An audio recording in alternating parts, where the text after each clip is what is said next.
I have huge respect for Britain's Prime Minister Boris Johnson, who on the weekend actually went to the Ukrainian capital, Kyiv, to meet its heroic president. He walked with Zelensky down the city streets and promised that president even more British weapons, with residents stopping him to thank him for his help and his courage. Boris Johnson did that. US President Joe Biden, he wouldn't dare go to Ukraine. Poland's as close as he got. The French president didn't bother. Don't even talk to me about the German Chancellor. He's a disgrace. Joining me from London is Brendan O'Neill, political editor of the online magazine Spike. Last year I was in despair. You had your Prime Minister, Johnson, fighting the clouds and the tides, fighting global warming, making a fool of himself. Now, though, he's backed off that and is finding a real enemy. He's fighting Vladimir Putin. All credit to him, right? I think so, yes. And I think what he's done is very admirable. Going to Kyiv at this time is a good thing to do. And it shows British solidarity with the Ukrainian people as they fight against the Russian aggressors. I think it's a very good thing that he did. I think it was pretty brave. And there's been a lot of cynicism and sneering here in the UK, especially among the chattering classes and the liberal media and the Remainer elites, the people who hate Boris because he got Brexit done. There's a lot of sneering saying, well, he went to a safe city. It was just a PR stunt. He was just walking through the streets. It really demonstrates how much these people are down on their own country, down on the United Kingdom, that they would even sneer at something like this. But I think most people can see that this was a welcome gesture of solidarity between Britain and Ukraine, which have a shared interest in defending sovereignty against external actors. So I think he did something very good. Joining me from the Ukrainian capital, Kyiv, is Ukrainian MP Inna Sovsun, who's deputy head of the pro-European political party, Holos. Why do you think many people in the West do not understand that Ukraine was going to resist, is resisting, despite all the terrible, terrible losses we're seeing? I'll be honest with you. The very first hours of the war, I was not sure how shall we resist. Even me living in this country all my life. But the reason why the resistance is so strong, and that is probably something that you being on the comfortable West cannot fully understand, is that what we are fighting against is the existential threat. And when you are dealing with the existential threat, you react differently compared to how you react in other situations. And I believe the generations in the West right now didn't deal with existential threats in their lives. Neither did we, frankly speaking. This is the first for us as well. But I think that when you're dealing with such level of threat, you don't really have a choice, right? It's literally fight for our existence. If we stop the fight, we shall cease to exist as the nation, as individuals. That will all be gone. Ukraine as the state, as the country will not exist anymore. That is what Putin wants. That is what he's claiming when he says that it was a mistake that Ukraine became independent in 1991.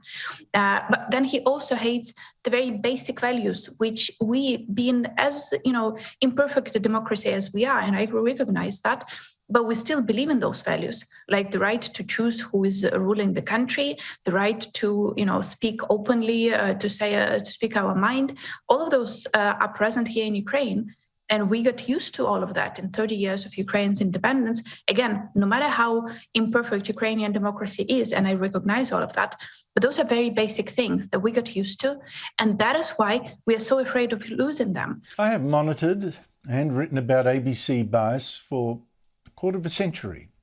But never have I seen the national broadcaster campaign so hard against the Liberal Party as I have now, using your money, taxpayer money, to destroy the Liberals. And last night, the ABC ran probably the most shameless and savage and biased smear of the Prime Minister and his government I have ever seen.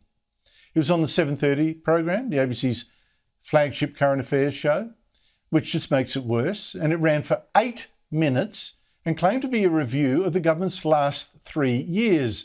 And if you believe the presenter, Laura Tingle, the government in those 3 years has been a complete and utter failure, led by a bungling fraud. Here's just some of it. And from the beginning of the term, there were the issues that have continued to dog the government: establishing an anti-corruption body, claims of administrative incompetence, and relentless reports of taxpayers' money being channelled through what were alleged in Parliament to be partisan slush funds. which once again raised questions about the Prime Minister's character. The catastrophic nature of the fires and the PM's perceived tardiness, then absence, would leave an indelible mark on his Prime Ministership. They know that, I don't hold a hose, mate. Politics continued to be punctuated by scandals. Grants skewed to target electorates, questionable land deals, but people started dying in nursing homes under the federal government's watch. Claims of bullying, sexual harassment or worse, a toxic culture for women in Parliament House. The government's capacity and competence has once again been under fire. Whether their tarnished image will matter as much as the PM's in the next 6 weeks is yet to be seen. I have never seen the ABC spew out 8 straight minutes of anti-Liberal hate that sounded just like a script from the Greens. And this is from an ABC political editor on a national broadcaster that is meant by law, to be impartial in exchange for your taxes. Well, the ABC is actually supposed to enrich our culture. That's why taxpayers are forced to hand over more than $1 billion a year, to enrich our culture. Now, the ABC, nevertheless, cries poor quite often, but it's just announced it's still got enough money, though, to create a new video channel just for gamers. Hi, I'm Harry and welcome to ABC Game. This is ABC Game. Anime. ABC Game. The thing with Mario Kart, right, is it's all bullshit. Oh, I'm Dave.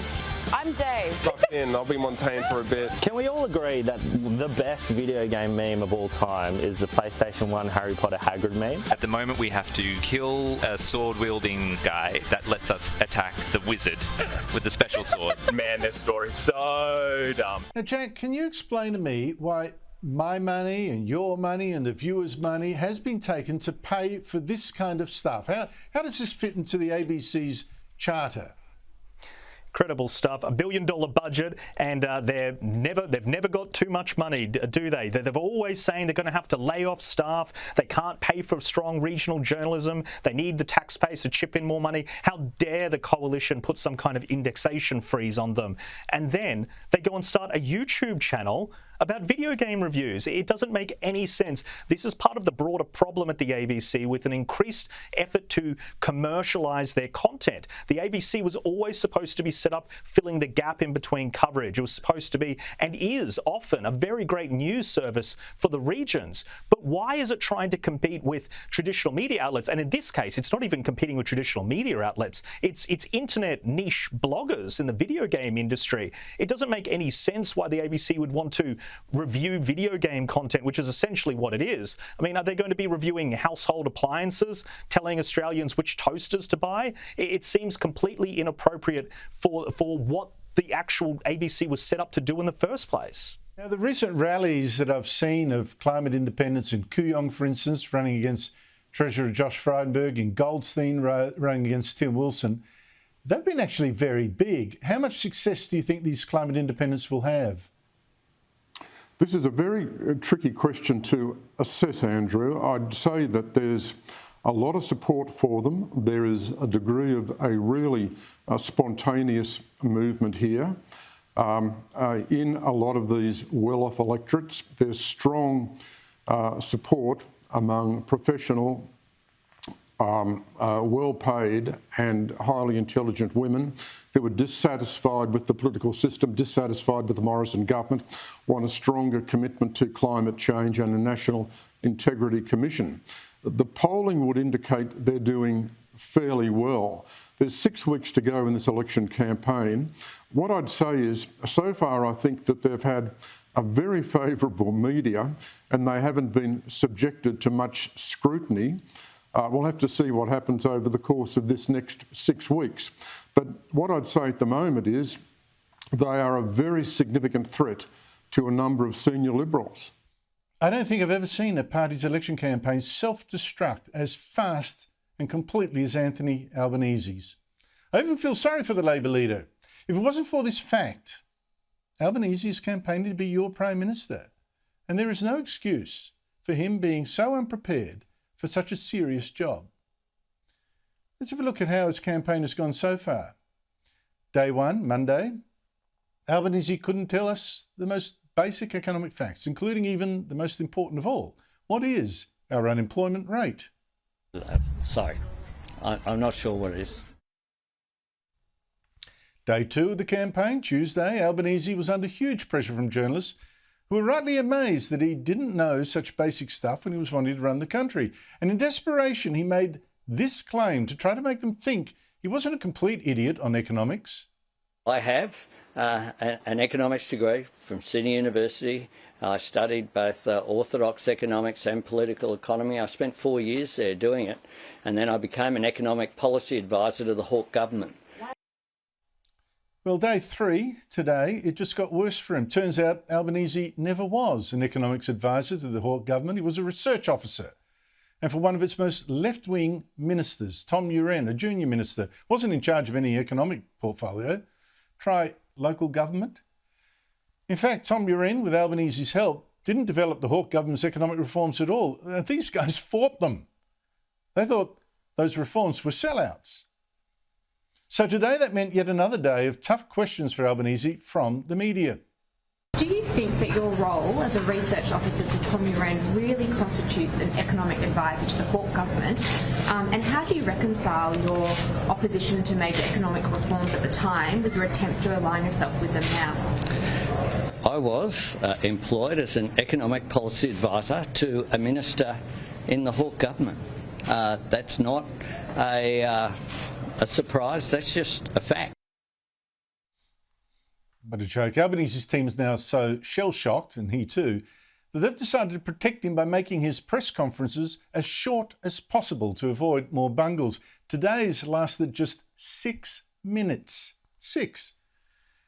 But then, to shut it down so quickly, well, it just made Albanese seem like he was running away. Thanks very much. We'll take all questions, Mr. Albanese. Why aren't you taking all the questions? Look, it's just terrible. But in the end, what did Labor expect? Anthony Albanese, look, I say it again, nice bloke, but he's actually been caught out being a fake, a man who's pretended to be something he's not, pretending to have experience he does not have, and beliefs he used to fight. And now voters will be wondering, well, hello, what does this bloke really stand for? Who is he really?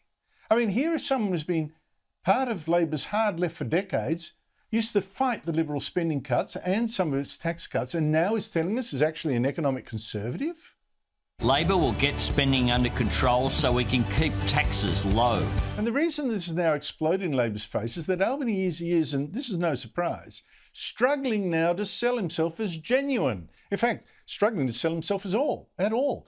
Former Prime Minister John Howard, he was right last night. He was right when he told Paul Murray on his show, how can Albanese be leaving it until now to tell us what he really believes in? I don't think he's got the policy profile. I can't think of anything that he's policy-wise fought for. You've got to do that. And people often ask me in the years I've been out of politics, what a leadership quality, what do you think is important? I think the most important thing any political leader must do is to stand for things, to argue things, to fight for things. And unless you do that, both against your opponents and within your own party, I don't think people take you seriously. 7 years ago, Albanese was still fighting the Liberals' boat turnbacks, even after they'd worked, stopped the boats, stopped the drownings. But for Albanese, look, he was just too soft of heart. I couldn't ask someone else to do something that I couldn't see myself doing. And if people were in a boat, including families and children, I myself couldn't turn that around. But now Albanese backs the turnbacks that he fought. He says, that's an example I've changed my view on. Boat turnbacks worked. Well, they worked even when he supported them, so when he opposed them. So how does this work? I don't get it. And unfortunately, Albanese's had to change his mind an awful lot, which to me suggests that he's got a history of often being wrong the first time. Annalise, there was this FBI raid in Washington last week that really caught my attention. It was like, getting the big build-up and then no follow-through. I didn't hear the story. It strikes me actually as a very big deal, but we're hearing very little about it. Two men arrested, allegedly claiming to be working for US intelligence somehow. They cultivated 4 FBI agents who have been suspended. They had lots of money. They were handing out free apartments or whatever. What on earth is going on here? This is just such a strange story. And I was looking at some of the court hearing evidence from yesterday, because they are the defence lawyers representing both these men are trying to get them out. And it does seem like they were just completely delusional individuals who'd created this whole world for themselves as Secret Service agents. The scary part is how many other people they dragged into it. So they're living in this luxury condo building in Navy Yard. So this is a suburb in Washington, D.C. that's fairly new, a lot of new buildings. It's kind of known for being where a lot of law enforcement and Republicans live there, especially. And these people just put themselves out to be Secret Service agents and managed to convince so many others of it. But it seems like there wasn't actually any money going into this. In the court hearings yesterday, they were saying that there was a huge debt that they owed in their rent and what they were giving to other people. It's terrifying that you've got these Secret Service agents thinking that they can take free rent from people and there's nothing untoward on the other end of it. I mean, who just gives someone a free apartment without any kind of paper trail? And they had a lot of guns in their apartments too. This is really interesting stuff. And just how many people in the building worked in government as well, were dragged into it in a social sense. And I mean, they had for some reason, been handed the codes for access to the building that they could get into any apartment. There's questions about how much surveillance they had over other members of people working for the government. And in all this, the only reason it got picked up is because someone was investigating a post office worker being assaulted. And then he came and they said, oh, yeah, no, the Secret Service agents watched this building. And he went, oh, that's not quite right, and started asking people in the building. And next minute, there's FBI agents completely raining down on the building. I think the interesting thing with this isn't going to be that it happened, but that it happened for so long. And so many people who were supposed to be trained to pick this up missed it.